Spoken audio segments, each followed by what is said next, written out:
What is up, Sushi Squad? We back in for some more Trove. Excuse me if I look tired. It's because I am. I don't know why I have not been sleeping well these past couple days. I think it's a combination of excitement and probably too much caffeine because I was staying up. Like, I had like such a good schedule, and then for some reason my body was like, you're sleeping for 3 hours tonight, and now you're wide awake. And it's like, oh, okay. And it's just keeps spiraling on. Anyways, today I am very, very happy to report that the devs have made another change to the Bard. And it's a substantially big change. Like, it's a good one, dude. I'm honestly shocked. I said this in our last video. I'm shocked how well the devs are responding to our criticisms of this character, because he's almost completely redeemed. I haven't actually tested this out, so because I wanted to do it with you guys, just because the changes are so significant. I want to also see, did they change it's a little bit better. The stop animation isn't as bad, or maybe I'm crazy and it's just as bad. I don't know. But most of all, what they changed was his ult. That's the biggest thing that they ended up changing. So Melody has been updated to make it easier to use Bard abilities. Melody will now cap at 11. So normally you could get 15 stacks, but now it'll just cap at 11 instead. And the Bard's basic attack upgrade, so, you know, when you would end up, basically you had to get to 11 stacks in order to do 700% more to your basic attack damage, right? Now that high number is at a value of 7. So you only need to get 3 stacks, and then you'll end up getting a damage increase, and 7 stacks, and then you'll end up having the maximum increase, which is absolutely amazing, dude. Like, oh, golf clap emoji in the chat, guys. Seriously. They also changed it so that the jubilant, peaceful, and battle songs will now take 3 melody stacks rather than 5. So building up stacks suddenly isn't as much of a problem, and I love that they ended up actually bothering to make this change. Good job. Melody no longer ramps up to change the available buff. It now swaps with every melody gained. So basically what would happen before, here, let me just use my ult. There's another big change right here that you guys can see, which is exactly what I told them to do, and I'm happy that they ended up doing it. Not necessarily saying I'm taking credit for it, but this was a big criticism that I had, was you couldn't see the things that you needed to do on top of your character, but now we can kind of see it down here, even though it's kind of microscopic. But I really like that they ended up making all these changes. Way to go, guys. Seriously, awesome. But basically they made it so that now you see our ult is the peaceful, and then we roll, and now it's the battle, and then we do a number 1, and now it's back to the beginning, and then we roll, and now it's back to a number 1, and it basically just keeps cycling one after another over and over again. It seems to be consistent with the colors and their location, and at least they're color coded now, which means we can slowly end up memorizing them. I don't really care to, but the fact of the matter is that they have made such big changes to the ult. I absolutely love it. So the Bard Song bar has been updated to reflect the above changes and display the current trigger for melody gain. The Bard's melody bar has been given some juice. I guess just in general it lasts a lot longer or something. I don't know. Adjusted Bard related crafting recipe costs. So I ended up hearing about this one as well. They don't seem to say what it costs now versus what it used to cost. I think the change was the bardium. I could be wrong, but I think that this is significantly lower. Sorry to say, I don't really have a screenshot handy, and I'm frankly too tired to double check. I'm sorry, guys. But basically it's going to end up being a little more affordable. Is it though? Still really expensive. Increased bardium spawn rate in tier 5 geode caves. Entrance depth in private delves has been changed back to being based on how your current class performs in public delves. We're continuing to investigate other solutions regarding delve depth, section control.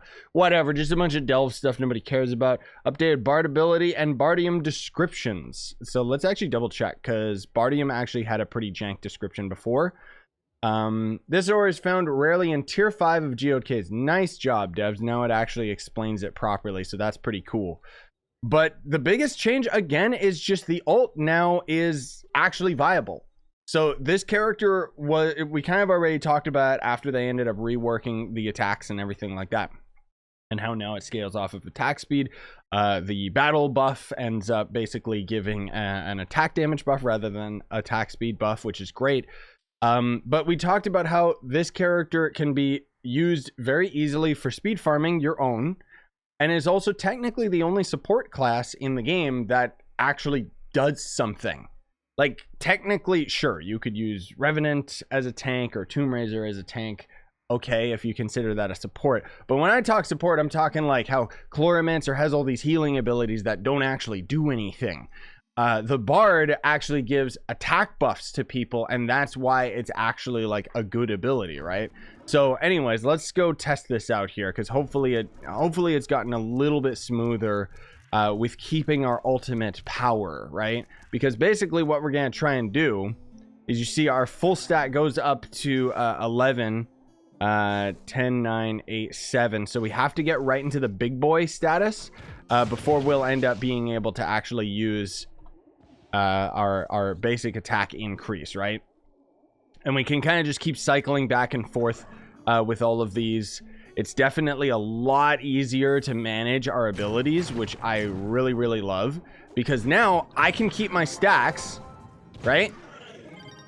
And then if I end up building up another, like, it's a lot easier to manage, or it should have been a lot easier to manage getting back to our, oh yeah, okay, sorry, I was still approaching it the same as the old way, where I was trying to you know, get my timer back up and then and then end up casting our other I don't even know what I was trying to do. I'm sorry, I'm so freaking tired. But yeah, so now it seems way easier to manage, dude, because we can trigger our battle ult and then we can increase the timer, and we can kind of just keep repeating that. Like, it's actually a lot more viable now to keep your ult up at all times, which is absolutely amazing, dude. Now, one thing that we would likely do is that, and then we would use the speed buff, and then we do one roll, and now we still have our speed buff, but we also have the damage increase, which is amazing, dude. Like, what a change. So let's actually see how much damage are we doing now. So now we're doing 55 mil with my basic attack, dude. Crazy. And then we can just keep the movement speed going.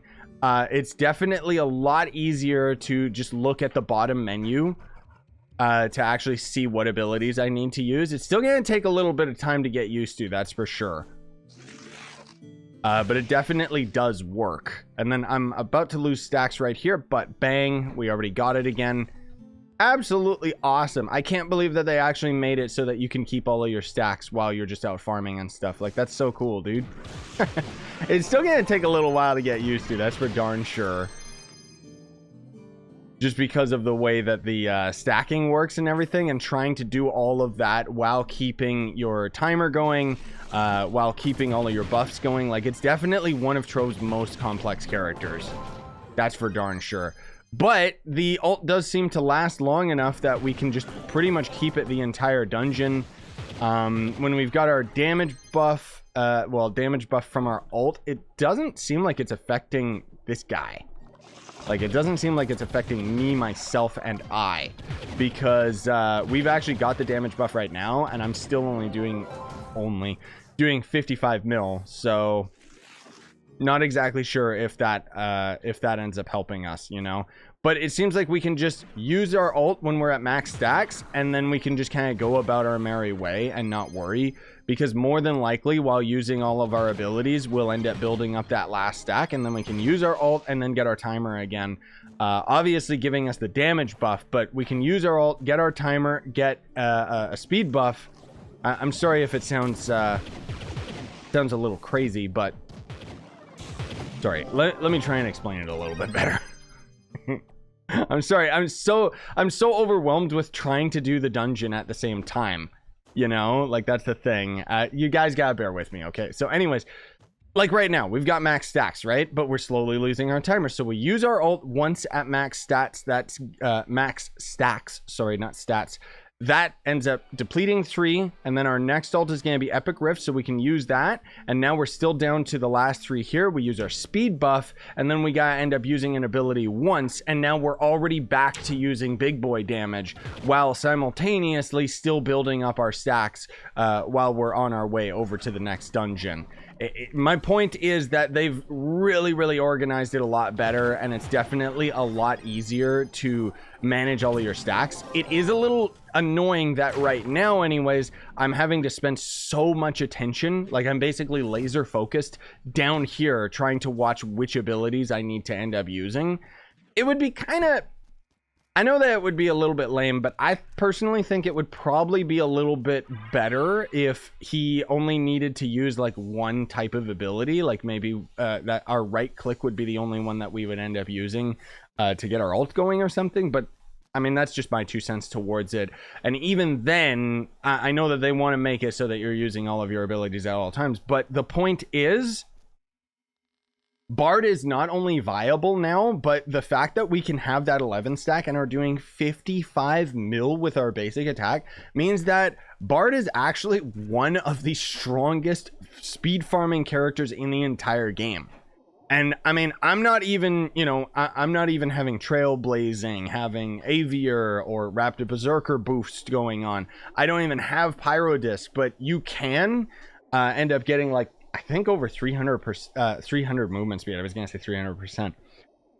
But I'm very happy with these changes, dude. Like, I'm so happy that they ended up doing this. Again, it's a bit of a headache for me, especially, you know, being as tired as I am. But I don't mean to use that as an excuse. You can see that I have a much easier train of thought when I'm not trying to manage like 50 different abilities going on at once. So he's definitely the most complex character in the game. Gonna take a while to get used to, but eventually, you know, give it a month or 2, and using the Bard is going to end up becoming second nature. It's probably one of the better characters in the game. I'm actually really happy about that, especially considering how expensive it is to craft. Now, a lot of you guys keep constantly hounding me and asking me when the Bard is coming out. I don't know. If I had to guess, like I keep saying, it would be this month or between now and 3 months, just because I'm expecting that they're going to try to rush this guy out on PC and then get the console version ready so that we can have the Bard on the Nintendo Switch. Which I've talked behind closed doors, or just in my Discord, and said, I think that it would have been a lot smarter for them if they got the Bard to work on the Switch version first. I know lots of people would be kind of pissed off about that, but I just think it would be just kind of cool marketing type of thing. And then, you know, eventually we would still just get the Bard anyways. But either way, absolutely awesome. Devs, you are doing good things with this character. Thank you for actually listening to player feedback. This is the first time Gamigo has taken charge with reworking a character that isn't even in the game yet, and they've been so like responsive to delivering absolutely everything we wanted. I mean, even this, the fact that they ended up changing all this ult stuff, like when I think back to when Tryon Worlds was in charge, they went have gone this extra mile of having to code the ability to show up down here, having to change the completely overhaul the UI and how the skills work and all the stacks and everything. It's just awesome job. That's all I can say. Either way, thanks for watching, gamers. Smash like, sub for more, buy the merch you want to support the channel, and have yourselves a fantastic day. Got lots more videos coming out today because I went to bed even though I didn't sleep. Sign on and stay up, gamers.